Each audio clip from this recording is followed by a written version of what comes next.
Hello friends, कैसे हैं आप सभी लोग। स्वागत है आपका आपके अपने यूट्यूब चैनल 4G रैंकर पर। दोस्तों, आज मैं लेकर आया हूं जनरल साइंस के 100 महत्वपूर्ण क्वेश्चन जो आने वाली परीक्षाओं के लिए बहुत महत्वपूर्ण हैं। तो वीडियो शुरू करने से पहले जो मेरे यूट्यूब चैनल पर नए हैं वो प्लीज़ मेरे यूट्यूब चैनल को सब्सक्राइब करें, और यदि वीडियो आपको पसंद आए तो वीडियो को लाइक और शेयर करें। तो चलिए शुरू करते हैं। पहला क्वेश्चन है, देखिए, दलदली भूमि में कौन सी गैस निकलती है। तो दलदली भूमि में से जो गैस निकलती है ये मीथेन गैस निकलती है। इसका आंसर मीथेन हो जाएगा। अगला क्वेश्चन आता है, मांसपेशियों में किस अम्ल के एकत्रित होने से थकावट आती है। तो मांसपेशियों में जब लैक्टिक अम्ल जम जाता है तो उससे देखिए थकावट आती है। आगे क्वेश्चन आता है, अंगूर में कौन सा अम्ल पाया जाता है। तो अंगूर में टार्ट्रिक अम्ल पाया जाता है। वेरी वेरी इंपॉर्टेंट है। कैंसर संबंधी रोगों का अध्ययन कहलाता है। तो कैंसर से संबंधित रोगों का अध्ययन कहलाता है ऑर्गेनोलॉजी। आगे आता है, देखिए, मानव शरीर में सबसे लंबी कोशिका कौन सी है। तो मानव शरीर की सबसे लंबी कोशिका है तंत्रिका कोशिका। अगला क्वेश्चन आता है, दांत मुख्य रूप से किस पदार्थ के बने होते हैं। तो दांत डेंटाइन के बने होते हैं। आगे क्वेश्चन आता है, किस जंतु की आकृति पैर की चप्पल के समान होती है। तो पैरामीशियम की आकृति पैर की चप्पल के समान होती है। कैंचुए की कितनी आंखें होती हैं। तो कैंचुए की एक भी नेत्र नहीं होता है, यानी कि कैंचुए का कोई भी आंख नहीं होती है। अगला आता है, गाजर किस विटामिन का समृद्ध स्रोत माना जाता है। तो गाजर विटामिन ए का स्रोत माना जाता है।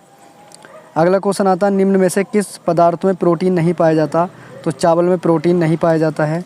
अगला क्वेश्चन है, मानव का मस्तिष्क लगभग कितने ग्राम का होता है। तो लगभग 1350 ग्राम का मानव का मस्तिष्क होता है। आगे क्वेश्चन आता है, रक्त में पाई जाने वाली धातु कौन सी है। तो रक्त में लोहा पाया जाता है। किण्वन का उदाहरण है तो दूध का खट्टा होना, खाने के ब्रेड का जमना बनना, गीले आटे का खट्टा होना, ये सब किण्वन के उदाहरण होते हैं। अगला क्वेश्चन है, निम्न में से कौन सा आहार मानव शरीर में नए ऊतकों की वृद्धि के लिए पोषक तत्व प्रदान करता है। तो ये पनीर करता है। अगला क्वेश्चन आता है, निम्न में से कौन एक उड़ने वाली छिपकली है। तो ये ड्रैको छिपकली उड़ती है। आगे क्वेश्चन आता है, घोंसला बनाने वाला एकमात्र सांप कौन सा है। तो किंग कोबरा घोंसला बनाता है। भारत में पाई जाने वाली सबसे बड़ी मछली कौन सी है। तो व्हेल शार्क सबसे बड़ी मछली है। आगे क्वेश्चन आता है, दालों में दाल किसका एक अच्छा स्रोत होते हैं। तो दालों में प्रोटीन पाई जाती है। अगला क्वेश्चन है, देसी घी में सुगंध क्यों आती है। तो देसी घी की सुगंध डाई एसिटिल के कारण आती है। आगे क्वेश्चन आता है, अगला क्वेश्चन है, इंद्रधनुष में किस रंग का विक्षेपण अधिक होता है। तो लाल रंग का विक्षेपण सबसे ज़्यादा होता है इंद्रधनुष के अंदर। अगला क्वेश्चन आता है, टेलीविज़न का आविष्कार किसने किया था। तो टेलीविज़न का आविष्कार किया था जेल बेयर्ड ने। इम्पोर्टेंट है। अगला क्वेश्चन आता है, हीरा चमकदार क्यों दिखाई देता है। तो हीरा अपने पूर्ण आंतरिक परावर्तन के कारण चमकता है। गोबर गैस में मुख्य रूप से क्या पाया जाता है। तो गोबर गैस में मीथेन पाई जाती है। इम्पोर्टेंट है। आगे आता है, दूध की शुद्धता का मापन किस यंत्र से किया जाता है। तो दूध की शुद्धता लैक्टोमीटर से मापी जाती है। पृथ्वी पर सबसे अधिक मात्रा में पाए जाने वाला धातु कौन सा है। तो एल्युमिनियम पृथ्वी में सबसे ज़्यादा पाया जाता है। अगला आता, मोती मुख्य रूप से किस पदार्थ का बना होता है। तो मोती कैल्शियम कार्बोनेट का बना होता है। मानव शरीर में सबसे अधिक मात्रा में कौन सा तत्व पाया जाता है। तो मानव शरीर में सबसे ज़्यादा ऑक्सीजन पाया जाता है। अगला क्वेश्चन आता है, किस प्रकार के ऊतक शरीर के सुरक्षा कवच का कार्य करते हैं। तो एपिथेलियम ऊतक शरीर के सुरक्षा कवच का कार्य करते हैं। अगला क्वेश्चन आता है, मनुष्य ने सर्वप्रथम किस जंतु को अपना पालतू जानवर बनाया था। तो एक कुत्ते को बनाया था। अगला है, किस वैज्ञानिक ने सर्वप्रथम बर्फ़ के दो टुकड़ों को आपस में घिसकर पिघला दिया था। तो डेवी ने किया था ऐसा काम ये। अगला क्वेश्चन आता है, सबसे अधिक तीव्रता की ध्वनि कौन उत्पन्न करता है। तो सबसे अधिक तीव्रता की ध्वनि आपका ये बाघ उत्पन्न करता है। अगला क्वेश्चन आता है, जब ध्वनि तरंग चलती है तो वे अपने साथ ले जाती हैं। तो ये ऊर्जा लेकर के जाती हैं। अगला क्वेश्चन आता है 33, सूर्य ग्रहण के समय सूर्य का कौन सा भाग दिखाई देता है। तो किरीट या कोरोना दिखाई देता है। सूर्य की किरणों में कितने रंग होते हैं। तो सूर्य की किरणों में 7 रंग होते हैं। अगला क्वेश्चन आता है, टाइपराइटर टंकण मशीन के आविष्कारक कौन थे। तो इसके आविष्कारक थे सोल्स। अगला है, सिरकों को लैटिन भाषा में क्या कहा जाता है। तो एसिटिक अम्ल उसको कहा जाता है। अगला क्वेश्चन आता है, कपड़ों से जंग के धब्बे हटाने के लिए प्रयोग किया जाता है। तो ऑक्जेलिक अम्ल का प्रयोग किया जाता है।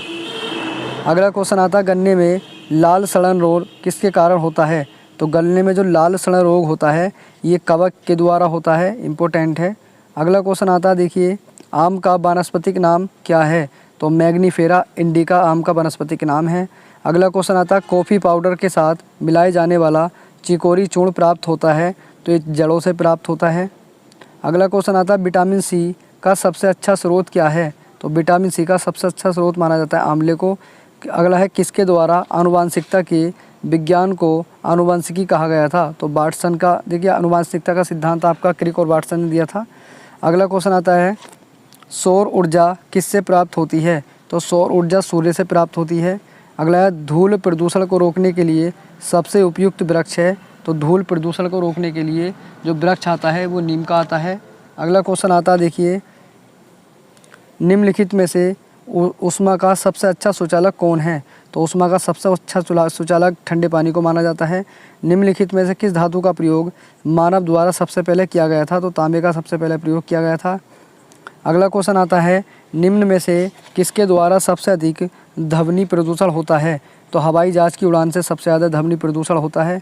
अगला क्वेश्चन आता है प्रकाश के छोटे छोटे कणों से मिलकर बना है जिसे क्या कहा जाता है? तो इन्हें फोटोन कहा जाता है। अगला क्वेश्चन आता है अंतरिक्ष यात्री को बाह्य आकाश कैसा दिखाई देता है? तो काला दिखाई देता है। अगला क्वेश्चन आता है अस्त होते समय सूर्य लाल रंग का क्यों दिखाई देता है? तो प्रकाश के प्रकीर्णन के कारण सूर्य लाल दिखाई देता है। अगला क्वेश्चन है दूरबीन का आविष्कार किसने किया था? तो गैलीलियो ने किया था, इम्पोर्टेंट है। अगला क्वेश्चन आता है निम्न में से किसका उपयोग ऊंचाई नापने के लिए होता है? तो ऊंचाई नापने के लिए अल्टीमीटर का प्रयोग किया जाता है। निम्न में से कौन सी धातु बिजली की सबसे अधिक अच्छे सुचालक मानी जाती है? तो चांदी मानी जाती है। अगला क्वेश्चन आता है सूर्य में होता है? तो सूर्य में हाइड्रोजन व हीलियम होता है। अगला है लाल चींटियों में कौन सा अम्ल पाया जाता है? तो फार्मिक अम्ल इसमें पाया जाता है। अगला क्वेश्चन है हल्दी के पौधे का खाने योग्य कौन सा हिस्सा है? तो प्रकंद हल्दी का खाने योग्य मतलब भाग है। निम्नलिखित में से कौन सा रूपांतरित तना है? तो आलू एक रूपांतरित तना है। आगे देखेंगे भोजपत्र उत्पन्न होता है? तो बैटुला की छाल से होता है भोजपत्र उत्पन्न। अगला है क्षोभमंडल शब्द किस वैज्ञानिक ने सबसे पहले प्रयोग किया था? तो क्षोभमंडल का सबसे पहले प्रयोग किया था तीसरा द बोर ने। अगला क्वेश्चन आता है 61 पृथ्वी से वापस होने वाले सौर विकिरण को क्या कहते हैं? तो इसको कहते हैं पार्थिक विकिरण। अगला है सूर्य तब पृथ्वी पर किस प्रकार की तरंगों के रूप में पहुंचता है? तो ये लघु तरंगों के रूप में पहुंचता है। अगला क्वेश्चन आता है सर्वाधिक लवणता वाला सागर कौन सा है? तो सर्वाधिक लवणता वाला सागर है आपका बोन लेक, इम्पोर्टेंट है।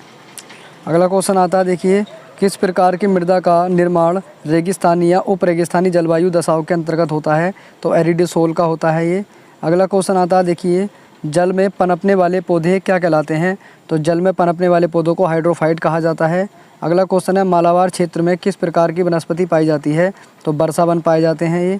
अगला क्वेश्चन है एक्सरे का आविष्कार किसने किया था? तो एक्सरे का आविष्कार किया था रोंटगन ने। अगला है प्याज लहसुन में गंध किस तत्व की उपस्थिति के कारण होता है? तो ये पोटेशियम के कारण होता है। अगला है आलू किस कुल से संबंधित है? तो आलू सोलेनेसी कुल से संबंधित है। अगला है दालचीनी पेड़ के किस भाग से प्राप्त होती है? तो ये छाल से प्राप्त होती है, इम्पोर्टेंट है। अगला है तारपीन का तेल किससे प्राप्त होता है? तो तारपीन का तेल ताड़ के वृक्ष से प्राप्त होता है। अगला इस सदी के प्रारंभ में हवाई जहाज़ का आविष्कार किसने किया था? तो राइट ब्रदर्स ने किया था, राइट बंधुओं ने। अगला क्वेश्चन आता है 76 किस प्रकार की जलवायु में पोर्टजोल का निर्माण होता है? तो भूमध्य सागरीय जलवायु में पोर्टजोल का निर्माण किया जाता है। अगला क्वेश्चन है पेट में भोजन को पचाने के लिए निम्नांकित में से किसकी खास आवश्यकता होती है? तो एंजाइमों की सबसे ज़्यादा आवश्यकता होती है। अगला है कार्बन का शुद्ध रूप क्या है? तो कार्बन का शुद्ध रूप हीरा माना जाता है। निम्न में से सदिश राशि कौन है? तो बेक सदिश राशि है। वाहनों से निकलने वाली प्रदूषित गैस मुख्यतः कौन सी है? तो कार्बन मोनोऑक्साइड होती है ये। अगला क्वेश्चन आता है 81 पेट्रोलियम से प्राप्त होने वाला मोम है? तो पैराफिन मोम है जो पेट्रोलियम से प्राप्त होता है। अगला है नींबू खट्टा किस कारण से होता है? तो साइट्रिक अम्ल के कारण नींबू खट्टा होता है। अगला क्वेश्चन आता है शराब का निर्माण किस क्रिया के परिणाम स्वरूप होता है? तो किण्वन के क्रिया के अनुसार मतलब परिणाम स्वरूप होता है। अगला क्वेश्चन है 1.5 मीटर लंबे व्यक्ति को अपना संपूर्ण प्रतिबिंब देखने के लिए आवश्यक दर्पण की न्यूनतम लंबाई कितनी होगी? तो 0.75 होगी ये। अगला है पौधे के किस भाग से कॉफ़ी प्राप्त होती है? तो बीजों से प्राप्त होती है ये।